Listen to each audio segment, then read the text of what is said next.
sideedaba waxaa jirta oo kale kuu sheegaya saxafi waxaan kuu sheegaya dhacdada meeshan ka dhacday ma aha wax la sahashan karo ma aha sidaa uu sheegay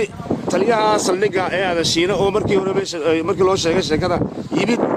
mooyaane cid kaloo dawladda oo nimankan ismaadiye baan qabaano haddaad wasiir garaacdo imika tiraa warqaas xaalad ka dhacay telefoonka ma ka qabanaayo cidii askartaasina laga celiyay waxaan u dhabagalnay waxaan soo galnay halka yar dooxa afkiisa waxaan dhageysanaynay marka inaan wax sira ka helnay wixii sirahana waxaan ka helnay $20,000 noo dir iyo dhaawshina dhamaysta yaa lahaa lacagta noo dir lacagta waxa lahaa nimankii gubayay ee ahaa soddon ninna kama yareen intay meesha gubaysay dadka marka waxaan aragnay waxaan soddon kaanin inay markaa leeyahay $20,000 noo dir ka warramayna dhacdo ka dhacday dooxii xeedho oo haddii albayar nagu dhacday dhacdadaas waxaa naloo keenay meydad la sido oo dooxii aanu ka cabbaynay lagu aasay yaa dadka yagii sheedda ka arkayna nin walba meel baa lagu hor joogto ciidan baa ilaalinayay waxaannu baaq u diraynaa oonu halkan baaq uga diraynaa oonu khayra uga diraynaa dawladda Soomaaliland madaxweyne ku-xigeenka haddii alla badankeega maamulka Soomaaliland oo dhan waxaanu ogaysay waxaanu imid anigu shantii iyo barkii anoo shifakayn dabeedna askar heegana waxa iga hor yimid dadkii ay soo celiyeen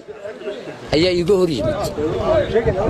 maxaa waxay yidhahdeen dooxii lama marayo ciidan baa taagan markaa 5 baabuur oo 3 dibadda joogaan labana gudaha ku jiraan kolka la kaabari aan ka arkay ayaa taagnaa ciidanku halka aad arkaysaan iyo ilaa kaynta dambe toban talaabo isku jira labada qarbana way taageen dabadeed halkaas la iga celiyay kalid baan u aragnaa nimanka hadday dawladdu ka qaban weydo ilaa taliyaha buu misalay haddana iyadoo haddaba gashay ilaa dawladdu soo sheegaa ka mid ahaa waxaan la hadlay wasaaradda caafimaadka waan la hadlay waan ku imanayna bay yidhaahdeen nooma iman ilaa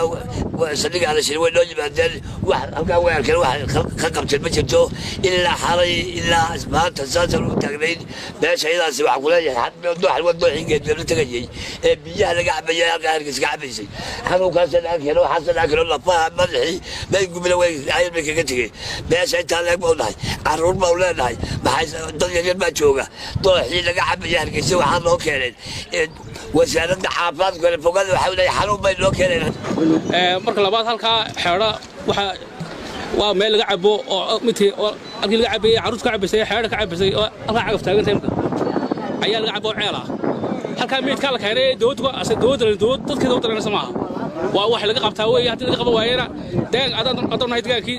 wixii askar baa ilaalinaysay markii ugu horeysay ee gaari xaaba lagu sida ayaa yimi gaarigii markuu cadaan ka dhigay xaabadii ayuu kadib ambalaas baa meedka lagu siday laga dajiyay meedkii la garab dhigay dabkii markuu baxay baatrool baa lagu gubayay xaabada ma cadayn karaan laakiin 11 habeenimo askartu ka rawaxday iyo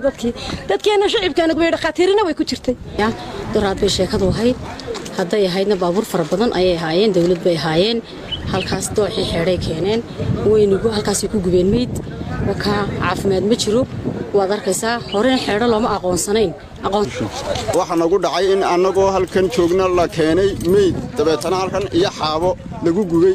dabeetana qofkii horeeyay yimid qori lagu qabtay la soo eriyay uu noo soo waramay dooxii waxba ka dhacay qori lagu qabtay war waxaas ma dhacayaan meed waalan tahay haddana labaan isku soo raacnay qori la nagu qabtay waanu noqonnay